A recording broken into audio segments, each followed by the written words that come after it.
Come on, Miss Cedar. Let's get your weight. Oh, you can't cheat like that. I'm sorry, you have to be all the way on. There's a couple possibilities that can cause a big swelling in the neck of a dog. And one is an abscess, so chewing sticks or some foreign body gets in there and an abscess forms. 96, yikes. How are we gonna lift you on the table? You're a little chunk. Unfortunately, it could also be a tumor. It feels kind of hard, actually. It looks to be like bilateral, like on both sides, and it's really odd to have an abscess on both sides of her neck. Before I do anything to this poor dog's throat, I need to try to figure out what is this mysterious swelling. Can you hold that? Good girl. So the first step is using ultrasound, because I want to try to look at what does that swelling look like on the inside. Bounce some sound waves in there, and then give me a picture. Okay, try to hold her real still, okay?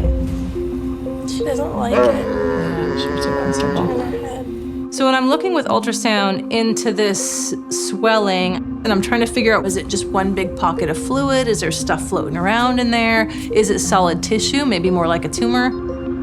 So what I'm seeing is there's some blacker areas, and they look kind of chambered, which, yeah, so that looks like an abscess. Freeze that. Thanks. So do you see how it's got like different chambers in it? I think this top bit is actually salivary gland, and then that's abscess. It's just weird that it's on both sides of her neck. Oh, interesting. That's not really common that you get an abscess where it's swelling on both sides. Maybe it's one big one. Might have tracked over, yeah. Maybe. The things that can trick you, though, are that you can have a tumor growing and it outgrows its blood supply, and then it starts to get a dead center, like kind of necrotic, like a dead center, and that can look like an abscess. How do you get that giant of an abscess, huh?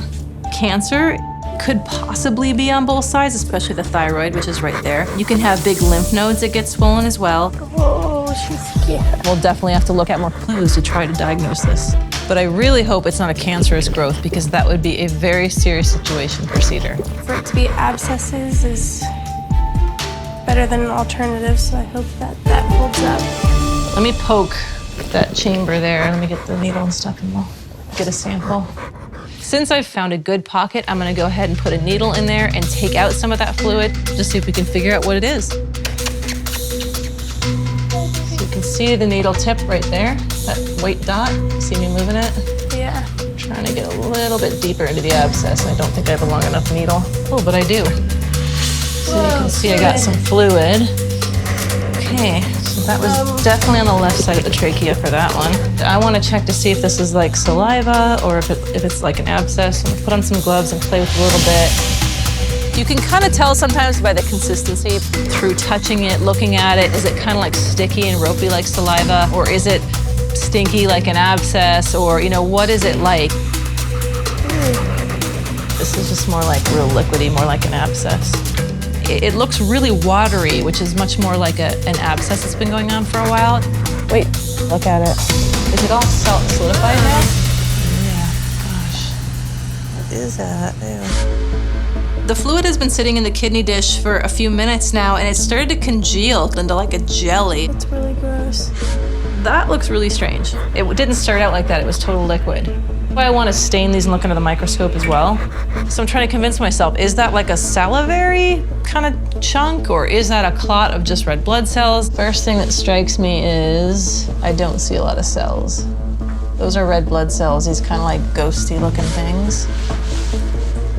But if this was an abscess, which it still might be, I would expect to see a lot more of a type of white blood cell that has a different kind of nucleus called neutrophil, and I'm not seeing it. So looking at the slide, I'm not finding a smoking gun. Yeah, it's just so acellular.